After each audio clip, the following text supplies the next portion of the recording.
De adolescencia hablamos hoy en Escuela de Familia y del reto que supone, para todos, para los padres, para las madres, para los abuelos, abuelas y para los tutores en general, profesores también. Cruz Puente, muy buenas. Hola, muy buenas, Eva. ¿Qué tal estás? Y cuéntanos cómo abordamos este tema, que seguro que en casa están diciendo eso, que nos den pautas, que nos den pautas. Seguro, porque sí, se habla mucho sobre la adolescencia, a veces muy mal, porque la adolescencia siempre o muy frecuentemente es interpretada como una etapa terrible, ¿no? Los padres decimos, tenemos miedo, incluso antes de que llegue la adolescencia, es un miedo anticipatorio, parece, ¿no? Y también hablamos mucho sobre los comportamientos de los adolescentes, sobre sus conductas de riesgo, sobre los cambios de humor que ellos tienen, sobre el distanciamiento de los padres. Y aparte, los expertos sí que reconocen que es una etapa que es un riesgo, que supone un riesgo y un reto, aludiendo un poco a la dificultad que tenemos los padres de educar, no solo en esta etapa, también en otras, pero en esta especialmente porque ellos opinan que además de esto es una oportunidad porque se producen enormes cambios. Lo que pasa es que a veces los cambios nos generan miedo, inseguridad, dificultad. Entonces, claro, los expertos creen que la familia tiene un papel fundamental para hacer ese apoyo, ese acompañamiento, esa supervisión, aludiendo un poco a la necesidad que tenemos de ponerles límites, pero también de tener una educación que sea cálida, afectiva, es decir, sin violencia. Hablábamos también cuando hablábamos de la educación efectiva en los niños. Entonces debe ser un estilo educativo que no apele a la violencia física ni verbal y que tenga un componente afectivo fuerte, aunque haya límites, porque es la mejor manera de prevenir los riesgos que son evidentes en la adolescencia, pero también de capacitar a los adolescentes en esas habilidades nacientes que tienen por los cambios que se están produciendo.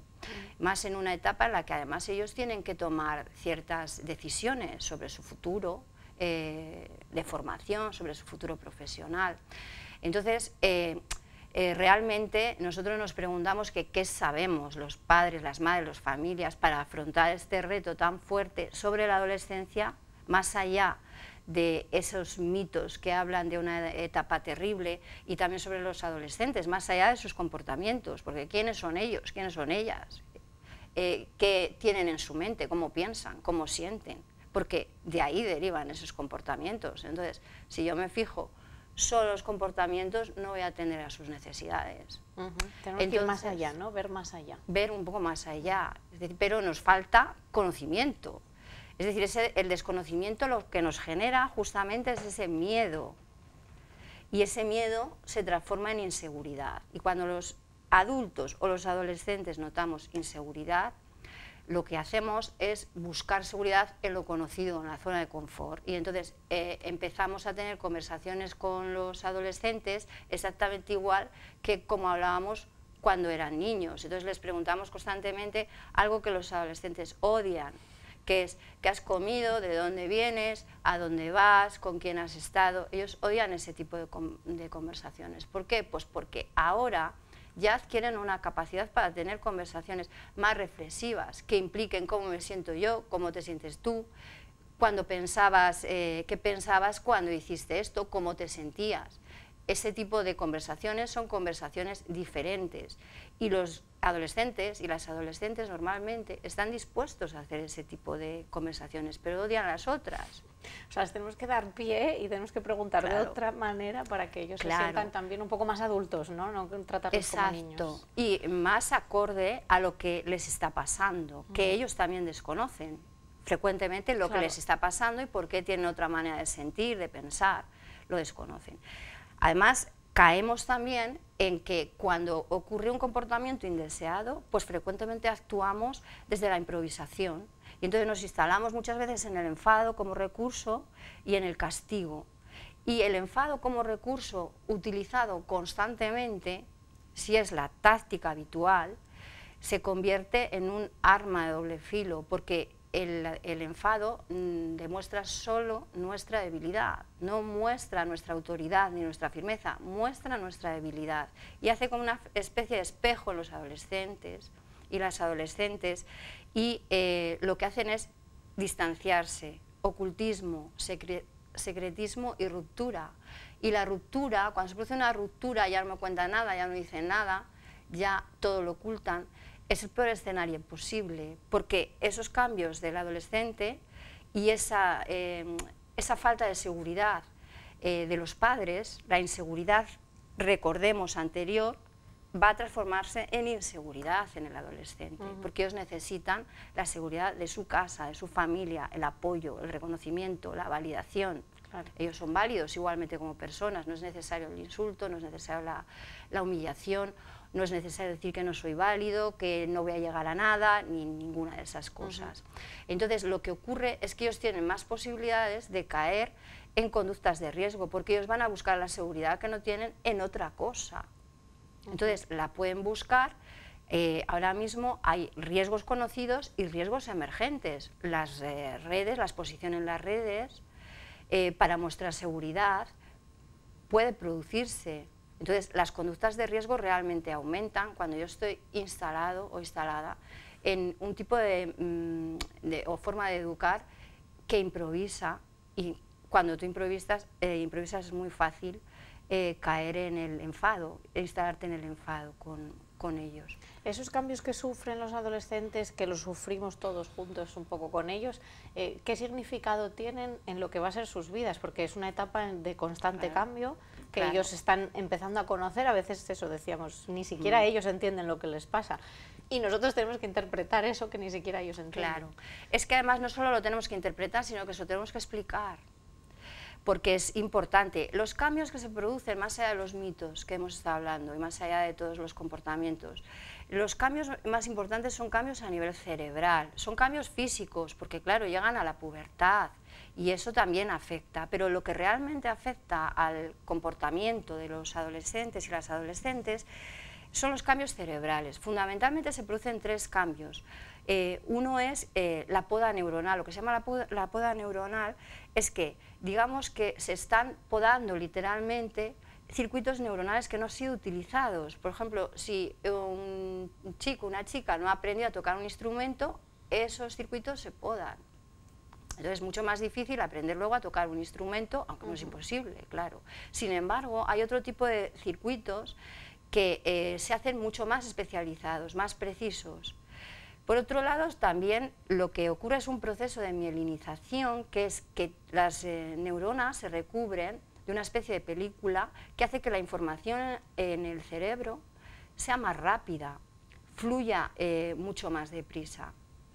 Entonces, estos dos cambios por sí mismos consumen energía. El consumo de energía, hasta que llegan a tener un cerebro integrado, que es el objetivo, es importante porque no siempre se comportan de la misma manera. A veces se comportan de una manera muy razonable, otras veces tienen un comportamiento que nosotros no reconocemos. Y hay también un tercer cambio, que es el del circuito de la dopamina. Y este es extraordinariamente importante porque en el circuito de la dopamina hace que se desarrolle extraordinariamente la corteza prefrontal, de esa que hemos hablado tantas veces. Entonces, permite la posibilidad de que las funciones ejecutivas mejoren mucho. Aquí se ha hablado de las funciones ejecutivas, pero también otro tipo de mapas que son extraordinariamente importantes durante la adolescencia, que es el mapa del yo, que la capacidad de autoconocimiento que tiene un adolescente es muchísimo mayor que la que tiene un niño, y en ese autoconocimiento siempre va implícita una valoración positiva o negativa. Si el adolescente o la adolescente tiene una valoración negativa, tienen inseguridad. Si no se sienten competentes, se sienten inseguros. Por lo tanto, la propia identidad está dañada.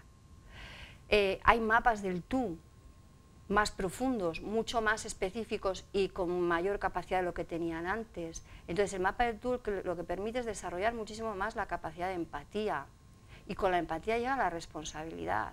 Entonces, en los diálogos reflexivos que nosotros hagamos con los adolescentes y las adolescentes, siempre tiene que entrar el mapa del yo, qué sientes, qué piensas, qué siento yo y qué siente el otro, y qué piensa, y cómo se relaciona eso con el comportamiento. Y finalmente se desarrolla el mapa del nosotros. Y el mapa del nosotros se desarrolla cuando uno se hace consciente de que pertenece a algo mayor, más grande que tú y que yo, que es en nosotros, aparece la capacidad moral de los adolescentes y de las adolescentes, y con ella los valores. Pero claro, los valores se transmiten básicamente por modelos, también se ha hablado aquí de los valores, y la transmisión de los valores, aparte de los diálogos reflexivos que nos permiten ya los adolescentes, porque ellos son capaces de reflexionar sobre el calentamiento global, por ejemplo, son capaces de reflexionar sobre cosas que nos afectan a todos, algo mayor que tú y yo, y eso es el comportamiento moral que pueden llegar a tener. Claro, a lo largo de la adolescencia es una etapa que algunos expertos sitúan entre los 12 y los 24 años. No son capaces de tener la misma moralidad al principio que al final, pero siempre tenemos que ir tocando estos aspectos como padres y madres para que el desarrollo sea óptimo y por tanto el cerebro sea más integrado. Digamos que el objetivo de los cambios es hacer un cerebro más integrado, que significa que todas esas redes neuronales que se están desarrollando alcancen zonas del cerebro diferentes y alejadas unas de otras. Bueno, pues eso, para hacernos una visión en nuestra propia visión de un cerebro, significaría eso, y traducido al día a día, pues eso, se desarrollan capacidades como la moral, la capacidad moral y por tanto valores que ellos van descubriendo poco a poco, que son muy capaces y que también, bueno, pues hay fluctuaciones que evidentemente pues durante todos esos años pues van a reaccionar de una manera, de otra, van a descubrir, van a cometer errores que les van a hacer aprender y que son necesarios, como hemos dicho muchas veces, para que después tengan esas herramientas a la hora de tomar decisiones. Muy importante ese mapa, como lo llamas, Cruz, del yo y del tú en todas las conversaciones para saber qué siente uno y el otro, y ese nosotros con el desarrollo del cambio climático que les hemos visto en las calles y nos hacen de verdad ponernos en su piel y decir, tienen toda la razón y nos están haciendo ver que hay que actuar ya, ¿no? Pero están expuestos a muchos riesgos, hay capacidades que van adquiriendo y a la vez en esa trayectoria están expuestos a riesgos. Es que la propia naturaleza de la adolescencia propone un escenario en el que las capacidades son muy potentes, pero también los riesgos, porque por ejemplo, los adolescentes son capaces de buscar soluciones novedosas a problemas antiguos. O sea, ellos tienen una gratificación con la novedad, experiencias novedosas. Eso a la vez que es un beneficio, porque es necesario, sería necesario mantenerlo siempre, pero no lo mantenemos. Pero en la adolescencia esto surge especialmente por este tipo de cambios. Pero claro, ¿cuál es el riesgo? El riesgo es que también experimentan con otras cosas que no son tan positivas, como por ejemplo alcohol, como por ejemplo droga, como por ejemplo conductas de riesgo, conducir rápido si tienen carné, cosas que desde luego los padres tenemos que conocer, exposición en las redes sociales, ciberacoso, en fin, hay un sinfín de riesgos potenciales, pero a la vez los adolescentes han de asumir algún riesgo, porque si no se asume un riesgo nunca podemos aprender, entonces ahí hay que hacer un equilibrio. Además también viene otro riesgo por la mayor implicación social de los adolescentes. El alejamiento de las familias, el distanciamiento es absolutamente necesario, no la ruptura, pero sí el distanciamiento y hemos de permitirlo. ¿Qué pasa? Pues que como los grupos sociales, la pertenencia al grupo social es muy importante para ellos, porque ahí sienten que las otras personas sienten como ellos, son entendidos, son reconocidos, pero a la vez el grupo ejerce una presión que no, el adolescente y la adolescente pueden tener conductas que no harían si no estuvieran dentro del grupo. Por eso esas conversaciones reflexivas son tan importantes. Pero el tema del alejamiento de las familias, de los padres, de las madres, hay que permitirlo, el distanciamiento, no la ruptura ni el alejamiento total, porque lo suyo es que tengamos un crecimiento juntos intergeneracional que es positivo para todo el mundo. Y después tiene una intensidad emocional que es muy vibrante, ¿no? Tiene muchísima vitalidad, pero que a la vez provoca impulsividad. O sea, ellos, no hay un intermedio entre lo que pienso, siento y hago. Y eso es lo que hay que hacerle ver. Es decir, esto me da la posibilidad de educarlos en la inteligencia emocional que estamos hablando, ¿no? Para que ellos entiendan que lo que sienten y lo que piensan no implica necesariamente que tengan un comportamiento otro. Una cosa es lo que yo pienso, lo que yo siento, y otra cosa es cómo me comporto. Hay veces que me tengo que comportar de una manera que es contraria a lo que yo siento, al impulso que siento, ¿no? Entonces, y luego son muy creativos. Entonces, por ejemplo, esto que comentabas del cambio climático y de los jóvenes, es que en los adolescentes y las adolescentes yo pienso que hay un potencial muy grande para solucionar muchos de los problemas que nos afectan hoy en día.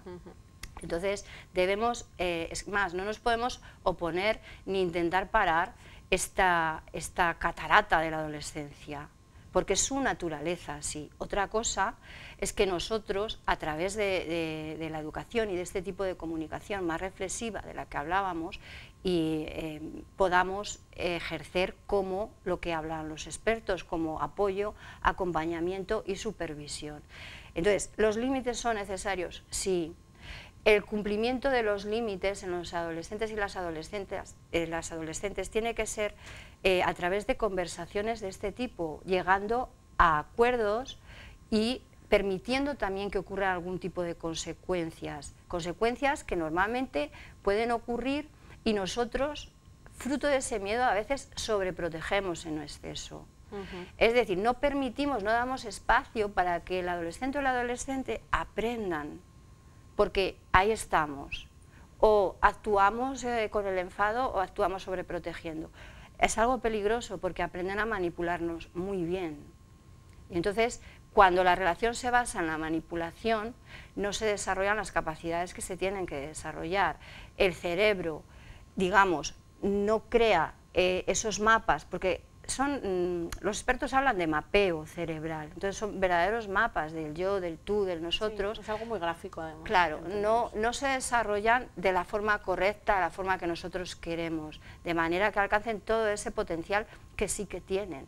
Entonces, digamos que la forma de educar tiene que ser una forma de educar siempre no violenta, con límites, a través del afecto, a través de la escucha, a través de las conversaciones reflexivas y desde luego de recordar siempre el cumplimiento de los límites, la responsabilidad. Son capaces de hacerlo. Cruz, para terminar, y que estarán pensando muchos en casa, vale, todo esto nos queda claro, pero es que yo cada vez que intento hacer este tipo de conversación con mi hijo, con mi hija, no quiero hablar conmigo, no quiero hablar conmigo. ¿Cómo rompemos esa barrera? ¿Hay algún truco para ablandarlos? Claro, ellos y ellas no quieren hablar porque hay muchas veces que nosotros somos muy insistentes. Verdaderamente hay veces que hay que esperar un poquito a que ellos quieran hablar y entonces cuando ellos quieren hablar nos echamos encima ya y entonces intentamos sacarle todas aquellas cosas y qué tal, y le volvemos a hacer las mismas preguntas. Entonces ellos lo que dicen es que siempre lo mismo, es que siempre lo mismo. Debemos aprender que tenemos que esperar un poco a que la situación sea idónea o pactar una norma familiar de nos reunimos, ¿no?, tal día o tantas veces y hablamos. Entonces, hay que introducir este tipo de conversaciones reflexivas en las que se hable de lo que hay detrás del comportamiento, la mente.